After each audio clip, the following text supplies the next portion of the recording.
Eu não sei se você lembra, mas tem um episódio de Todo Mundo Odeia o Chris que todo mundo começa a lutar karatê por causa do sucesso desse filme chamado O Último Dragão. E quando a gente vê esse episódio, a gente descobre que esse filme ele influenciou toda essa geração de pessoas negras, principalmente ali na periferia de Nova York, né? O Queens, o Brooklyn, o Harlem. E ele é um filme que pode te passar batido quando você assiste esse episódio, mas dependendo da sua idade, a verdade é que você talvez não entenda o quanto esse filme influenciou uma geração inteira e o quanto ele foi poderoso, tanto pelas suas combinações improváveis de Kung Fu com comunidade negra, com Motal, com as músicas da hora, né, uma trilha sonora incrível, e como essa junção da cultura oriental com a cultura negra acabou deixando um legado muito forte, que você vê em elementos da cultura popular da comunidade negra, como rap e hip hop, até nos dias de hoje. Então, se você quiser entrar comigo no buraco do coelho, eu vou te mostrar como O Último Dragão, aquele filme aleatório que apareceu em um episódio inteiro de Todo Mundo Odeia o Chris, tem uma história sinistra que não pode ser ignorada. E a primeira pergunta que vem na nossa cabeça é como a comunidade negra periférica de Nova York dos Estados Unidos começou a se interessar tanto por esses filmes orientais do Bruce Lee até 12, 13 anos depois que o Bruce Lee morreu. E existem alguns elementos que casam. O primeiro deles é que nessa época, como os cinemas de bairro do Brooklyn, do Bronx e do Harlem, eles não tinham muito dinheiro para colocar os filmes mais blockbusters do momento, eles importavam muito desses filmes asiáticos porque era barato, e eles passavam no cinema junto com esses outros filmes que estavam surgindo no momento, mais independentes, onde negros eram protagonistas. Ou seja, se você fosse no cinema nessa época, era muito provável que você via um desses filmes com a temática de Blaxploitation e saísse de lá direto para um outro filme do Bruce Lee. Só que, obviamente, esse não era o único fator, porque os filmes orientais, eles tinham um protagonista que, por mais que fosse asiático, ele sofria preconceito como os negros, e, obviamente, o protagonista não era um cara americano branquinho, como a maioria dos filmes dessa época. Então você tem que entender que começou a vir uma demanda muito forte de filmes em que os protagonistas não eram brancos, isso era uma mina de dinheiro e alguém vai entender isso muito em breve. E o outro fator que fez a comunidade negra se ligar a esses filmes orientais é que, como existia muita violência policial nessa época, né, tipo, existe até hoje, mas como nessa época ainda era mais evidente, eles ficaram muito inclinados a gostar de filmes em que um cara que pertence a uma minoria, ele sozinho trazia de volta a justiça como um herói, e muitas vezes com o auxílio da disciplina, da filosofia, onde a arte marcial, que era um recurso muito poderoso no contexto desses filmes, era usada apenas com a moderação, ou seja, o protagonista ele não buscava encrenca. E essas características eram muito fortes nesses filmes do Bruce Lee, porque se você não entende mais ou menos o fenômeno que foi o Bruce Lee, o sentimento mais próximo que dá pra gente fazer um paralelo de hoje para aquela época, é que os filmes do Bruce Lee eram muito similares aos filmes do John Wick. Porque primeiro ele tinha essa estrutura de escalada, que era mais ou menos a estrutura de um videogame, onde ele começava pelos capangas mais fracos, e daí ele ia pra alguns que eram mais fortes, daí eles iam pra alguém que tava mais armado, e eles iam ficando cada vez mais difícil até chegar num chefão final. Tirando também que os filmes do Bruce Lee, assim como os filmes do John Wick, eles tinham esse protagonista que era imparável, né? Que o cara ele treinou a vida toda pra ser essa máquina mortífera, que os inimigos eles se arrependem imediatamente de mexerem com ele. Por exemplo, se você não viu, é um filme muito bom do Bruce Lee, é o Fúria do Dragão, que só pra te dar um contexto rápido, esse filme acontece durante a invasão do Japão na China, e o Bruce Lee ele chega na cidade descobrindo que o mestre dele morreu por uma doença que eventualmente a gente descobre que é por causa de envenenamento, ou seja, alguém matou o mestre dele, e os japoneses, pra humilhar o mestre do Bruce Lee, né, eles escrevem esse pôster gigante chamando ele de Homem Doente, o que para os chineses é uma grande desonra. Tanto que uma das cenas mais icônicas acontece depois disso, quando o Bruce Lee entra no dojo dos japoneses e ele debulha todos os japoneses karatecas no cacete. Tanto que tem até um momento engraçado que ele pega esse cartaz e faz o cara engolir. E só uma curiosidade bem interessante aqui, abrindo parêntese do parêntese, é que esse momento em que o Bruce Lee ele espanca esses karatecas, ele é influenciado por um outro momento da história que aconteceu com o mestre do Bruce Lee, né, um cara mais antigo chamado Ip Man, que no próprio filme do Ip Man rendeu uma das cenas de lutas mais lendárias da história, e o Ip Man vai e sozinho ele debulha 10 karatecas, que é uma das coreografias mais insanas do cinema, mas enfim. Essa é uma das outras coisas que os filmes do Bruce Lee e os filmes do John Wick têm em comum. É uma coisa muito insana de assistir, tipo, você vê o cara sozinho, dando todos aqueles golpes, parecendo uma dança e é sincronizado com a música. Tipo, os filmes do Bruce Lee, eles não tinham uma trilha sonora insana que casava com a música, mas o filme do Último Dragão tem e a gente vai falar sobre isso. Só que quando o filme do Último Dragão foi criado, até pela Motown, Motown, que na verdade era uma gravadora de música dessa época focada na cultura negra, que de vez em quando eles pegavam pra fazer uns filmes. Eles pegaram esse protagonista negro, né, o que é o Leroy Green, e fizeram a estrutura do filme bem parecida com a estrutura de um outro filme do Bruce Lee, que é um filme chamado O Dragão Chinês. Porque tanto no Dragão Chinês quanto no Último Dragão, o protagonista é esse cara super habilidoso em artes marciais que tá evitando lutar de qualquer jeito. Só que o que acontece é que no Último Dragão, o Leroy Green, ele é confrontado por esse cara chamado Show Nuff, que ele também é um mestre em artes marciais, mas ele é mais um líder de seita, um líder de gangue, que ele quer provar pro Harlem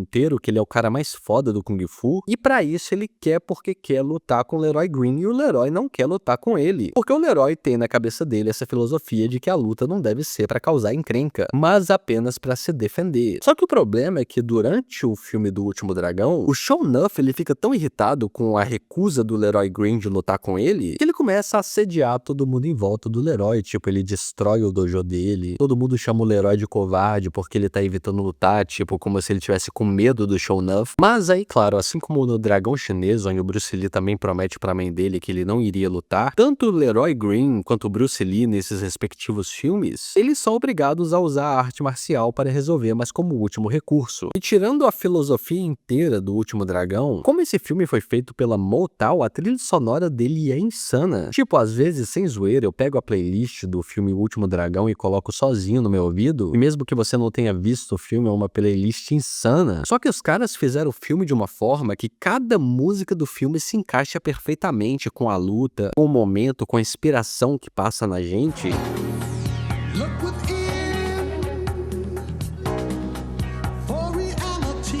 Então imagina esses caras indo no cinema em 1985 e ficando extremamente hypado com a força dessas músicas, tanto que uma das minhas músicas favoritas desse filme se chama The Glow, que é o momento do filme que a mina que ele gosta, que é uma cantora famosa, ela leva o Leroy para um momento mais privado dos dois, e ela acaba mostrando para ele uma montagem do Bruce Lee com essa música que ficou absolutamente incrível.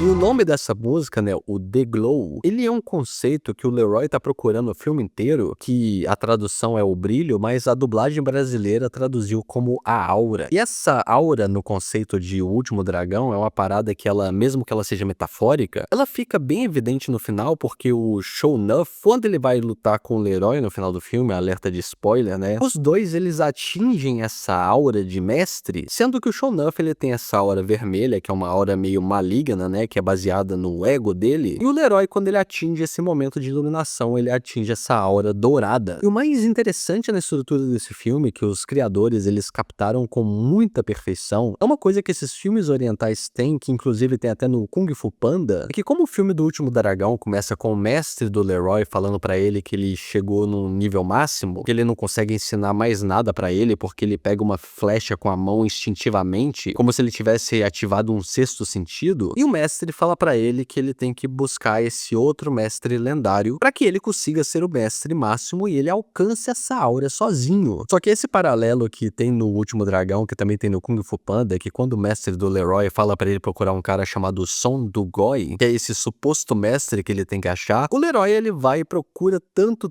esse cara chamado Son Do Goy, só que quando ele chega numa fábrica que fala que ele mora lá, ele descobre que o Son Do Goy é só uma máquina de fazer biscoitinho da sorte. E daí ele fica confuso, tipo, como é que é? Como assim? Como é que essa máquina de biscoito da sorte é esse mestre que vai me ensinar a ser o mestre máximo do auge? E daí ele descobre, assim como no Kung Fu Panda, que no Kung Fu Panda é o pergaminho, né? Que o mestre, na verdade, não tava em algum lugar externo, mas dentro dele mesmo. E essa é uma coisa que o Show Nuff não entende, por isso a aura dele é vermelha simbolicamente no filme, porque enquanto para o Show Nuff virar um mestre supremo é vencer do Leroy para que todo mundo veja que ele é o mestre, para o Leroy ser o mestre depende apenas dele mesmo, e não da aprovação externa. E quando esse filme apareceu com todo esse conteúdo, tanto de música, de história, todo esse hype da cultura negra misturada com sabedoria oriental, os caras, sem saber o tanto que isso era poderoso, eles estavam cumprindo essa demanda visionária que a comunidade negra dessa época estava procurando há muito tempo. E isso foi tão forte que o próprio Chris Rock ele fez esse episódio inteiro do Todo Mundo Odeia o Chris focado no Último Dragão. E tipo, não muito depois disso, quando o filme chegou no Brasil e foi dublado, inclusive é uma dublagem muito boa pra essa época, ele também foi um sucesso no Brasil, porque pra surpresa de ninguém, nós brasileiros, a gente se identifica muito com essa cultura afro-americana, porque por mais que lá eles sejam um país de primeiro mundo, as dificuldades do dia a dia, as dificuldades financeiras, as pessoas comuns tentando vencer na vida das suas formas, é uma coisa que nós brasileiros entendemos muito bem. Ou seja, na próxima vez que você estiver assistindo Todo Mundo Odeia o Chris e esse filme, O Último Dragão, aparecer pra você, saiba do impacto cultural que ele teve. Então, um grande abraço.